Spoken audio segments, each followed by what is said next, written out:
خلاصہ۔ سمو امیر نے پاکستان کے وزیر اعظم کے نام ایک دستی خط ارسال کیا ہے۔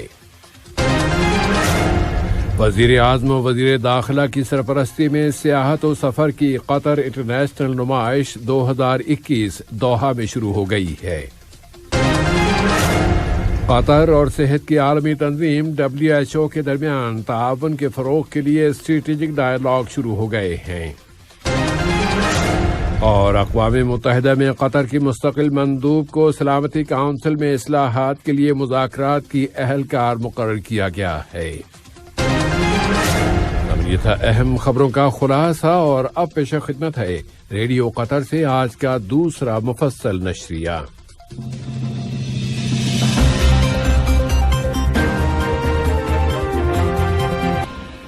بسم اللہ الرحمن الرحیم۔ صاحب سمو امیر شیخ تمیم بن حمد آل ثانی نے اسلامی جمہوریہ پاکستان کے وزیر اعظم جناب عمران خان کے نام ایک دستی خط ارسال کیا ہے۔ یہ خط دونوں ملکوں کے باہمی تعلقات اور انہیں فروغ دینے کے وسائل سے متعلق ہے۔ اسلامی جمہوریہ پاکستان کے لیے قطر کے سفیر شیخ سعود بن عبد الرحمن آل ثانی نے آج اسلام آباد میں وزیر اعظم کے دفتر میں پاکستانی وزیر اعظم کو یہ خط پہنچایا۔ صاحب سمو امیر شیخ تمیم بن حمد آل ثانی نے جمہوریہ جنوبی افریقہ کے صدر سیریل راماپھوزا کے نام وہاں کے ایک سابق صدر فریڈرک ڈی کلارک کی وفات پر تعزیت کا برقی پیغام ارسال کیا ہے۔ نائب امیر شیخ عبداللہ بن حمد آل ثانی نے بھی جمہوریہ جنوبی افریقہ کے صدر کے نام تعزیت کا برقی پیغام بھیجا ہے۔ اسی طرح وزیر اعظم و وزیر داخلہ شیخ خالد بن خلیفہ بن عبدالعزیز آل ثانی نے بھی جمہوریہ جنوبی افریقہ کے صدر کے نام تعزیتی برقی پیغام روانہ کیا ہے۔ وزیر اعظم و وزیر داخلہ شیخ خالد بن خلیفہ بن عبدالعزیز آل ثانی کی سرپرستی میں نمائشوں اور کانفرنسوں کے دوحہ سینٹر میں ٹورزم اینڈ ٹریولنگ کی پہلی قطر انٹرنیشنل ایگزیبیشن شروع ہو گئی ہے۔ دنیا کے 34 ملکوں کی تقریباً 150 کمپنیاں اس نمائش میں شریک ہیں۔ وزیر تجارت و صنعت شیخ محمد بن حمد بن قاسم العبداللہ آل ثانی نے قطر ایئر ویز کے ایگزیکٹو چیئرمین اور ٹورزم کی قطری اتھارٹی کے سربراہ جناب اکبر الباکر کی موجودگی میں اس نمائش کا افتتاح کیا۔ قطر کے اندر اور باہر سے سفر اور سیاحت کے شعبوں کے نمائندوں کی بڑی تعداد اور ملک میں موجود متعدد سفراء کرام بھی آج کی اس افتتاحی تقریب میں شریک تھے۔ نیکسٹ کمپنی نے ٹورزم کی قطری اتھارٹی کے تعاون سے اس نمائش کے انتظامات کیے ہیں، اور اس نمائش کی سائیڈ لائن میں ایک کانفرنس بھی منعقد کی گئی ہے جس کا عنوان سفر اور سیاحت کے مستقبل سے متعلق ہے۔ نائب وزیر اعظم و وزیر خارجہ شیخ محمد بن عبد الرحمن آل ثانی نے ناروے کی وزیر خارجہ محترمہ اینیکن ہوئٹ فیلڈ کی جانب سے ایک ٹیلی فون کال وصول کی۔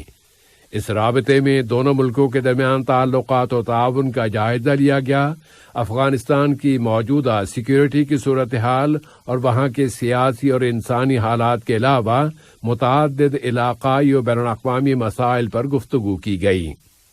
اسی طرح آج کے اس رابطے میں فلسطینی عوام کو دی جانے والی بین الاقوامی امداد کی کوآرڈینیشن کے لیے رابطہ کمیٹی کے اجلاسوں کی تیاریوں کے موضوع پر بھی گفتگو ہوئی ہے۔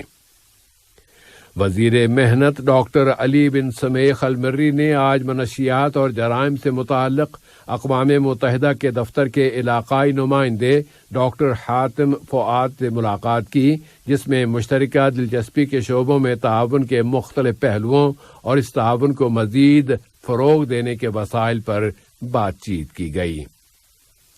وزیر محنت ڈاکٹر علی بن سمیخ المری نے قطر اور محنت کی بین الاقوامی تنظیم کے درمیان تعاون کے تسلسل اور محنت کے شعبے میں ملک کی جانب سے کیے گئے فیصلوں پر بھرپور عمل درآمد کی ضمانت پر زور دیا ہے۔ انہوں نے کہا ہے کہ قطر کو حقوق انسانی کی کونسل کا رکن منتخب کیا جانا اس بات کی دلیل ہے کہ قطر حقوق انسانی کی حفاظت کی پابندی کر رہا ہے۔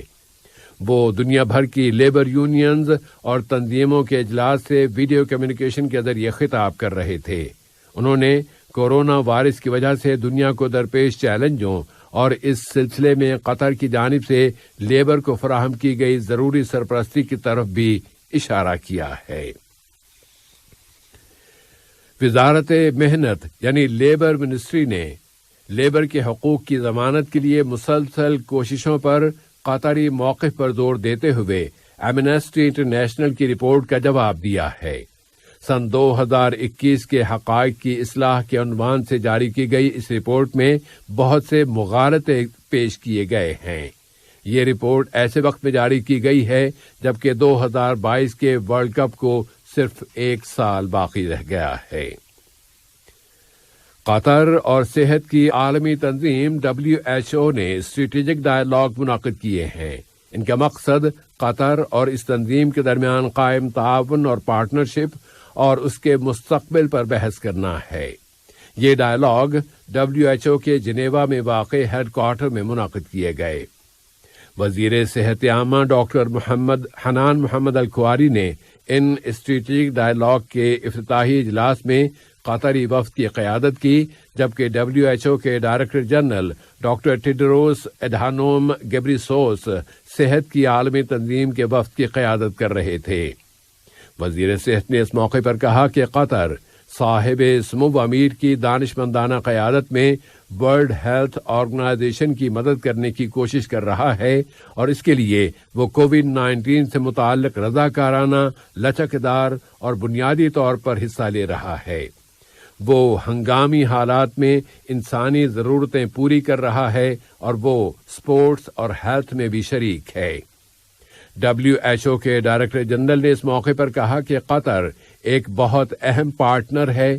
وہ صحت کی عالمی تنظیم کے پروگراموں میں بہت مدد کر رہا ہے اور وہ صحت کی عالمی تنظیم کی قابل قدر اور لچکدار فنڈنگ اور عالمی صحت کے لیے اس کی پابندی پر وہ قطر کے شکر گزار ہیں۔ وزارت صحت عامہ نے اعلان کیا ہے کہ گزشتہ 24 گھنٹوں کے دوران کورونا وائرس کے مزید 89 یعنی 89 مریض صحت یاب ہو گئے ہیں، جس کے بعد قطر میں اس بیماری سے شفا پانے والوں کی کل تعداد اب 2,40,000 کے قریب ہو گئی ہے۔ اعلان کے مطابق یہاں کی سوسائٹی میں کورونا کے مزید 120 اور مسافروں میں مزید 26 کیسز رجسٹر ہوئے ہیں۔ ویکسینیشن کی قومی مہم میں حاصل ہونے والی کامیابیوں کے حوالے سے بتایا گیا ہے کہ اب تک ملک میں لوگوں کو اس ویکسین کی 4,900,000 ڈوزز دی جا چکی ہیں۔ اقوام متحدہ میں جنرل اسمبلی کے 76ویں سیشن کے سربراہ جناب عبداللہ شاہد نے اقوام متحدہ کے لیے قطر کی مستقل مندوب سفیرہ الشیخہ علیہ احمد بن سیف آل ثانی اور ڈنمارک کے مستقل مندوب سفیر بیل ہیرمان کو جنرل اسمبلی کی قراردادوں کے مطابق بین الاقوامی سلامتی کونسل کی اصلاحات کے لیے غیر سرکاری مذاکرات کو آگے بڑھانے کی قیادت کی ذمہ داری سونپ دی ہے۔ جنرل اسمبلی کی قراردادوں میں کہا گیا ہے کہ سلامتی کونسل میں نمائندگی منصفانہ ہو، اس کے ممبران کی تعداد میں اضافہ کیا جائے اور ان میں دوسرے مسائل بھی شامل ہیں۔ قطر نے مغربی ایشیا کی اقتصادی اور سماجی کمیٹی اسکوا میں خواتین کی کمیٹی کے 10ویں اجلاسوں میں شرکت کی ہے۔ یہ اجلاس آج بیروت میں شروع ہو گئے ہیں۔ وزارت خارجہ میں حقوق انسانی کے ادارے کے ڈائریکٹر ڈاکٹر ترکی بن عبداللہ آل محمود نے اجلاس میں تقریر کرتے ہوئے کہا ہے کہ قطر تمام تر قومی، علاقائی اور بین الاقوامی سطحوں پر خواتین کو ان کا مقام دلانے کی کوششیں کر رہا ہے اور اس کی کوشش ہے کہ خواتین کی مدد کی جائے اور انہیں ضروری ماحول فراہم کیا جائے تاکہ وہ اپنے سیاسی، شہری، سماجی، اقتصادی اور ثقافتی حقوق حاصل کر سکیں۔ غزہ کی تعمیر نو کی قطری کمیٹی نے قطر ڈیولپمنٹ فنڈ کے تعاون سے غزہ کی پٹی کے نادار اور غریب خاندانوں میں قطری امداد کی تقسیم شروع کر دی ہے۔ اقوام متحدہ کے ذریعے مدد کی یہ تقسیم 10 روز تک جاری رہے گی۔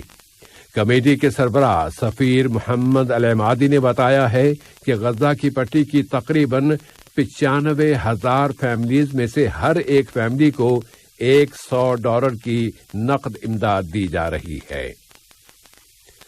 اور روس کی وزارت دفاع نے اعلان کیا ہے کہ اس نے میزائل کا ایک کامیاب تجربہ کیا ہے جس کے ذریعے ایک آؤٹ آف سروس سیٹلائٹ کو تباہ کر دیا گیا ہے۔ دوسری جانب امریکہ نے روس پر الزام لگا دیا ہے کہ اس نے اینٹی سیٹلائٹ میزائل داغ کر بین الاقوامی خلائی اسٹیشن اور اس کے عملے کو خطرے سے دوچار کر دیا ہے۔ ماسکو نے اس کے وزیر خارجہ سرگی لیوروف کی زبانی امریکہ کے اس الزام کو مسترد کر دیا ہے۔ آج کا یہ نشریہ ختم ہونے سے قبل اہم خبروں کا خلاصہ ایک مرتبہ پھر سماعت فرما لیجیے۔ صاحب سمو امیر نے پاکستان کے وزیر اعظم کے نام ایک دستی خط ارسال کیا ہے۔ وزیر اعظم و وزیر داخلہ کی سرپرستی میں سیاحت اور سفر کی قطر انٹرنیشنل نمائش 2021 دوحہ میں شروع ہو گئی ہے۔ قطر اور صحت کی عالمی تنظیم WHO کے درمیان تعاون کے فروغ کے لیے اسٹریٹجک ڈائیلاگ شروع ہو گئے ہیں۔ اور اقوام متحدہ میں قطر کی مستقل مندوب کو سلامتی کونسل میں اصلاحات کے لیے مذاکرات کی اہلکار مقرر کر دیا گیا ہے۔ ریڈیو قطر سے آج کا دوسرا نشریہ اپنے اختتام کو پہنچا۔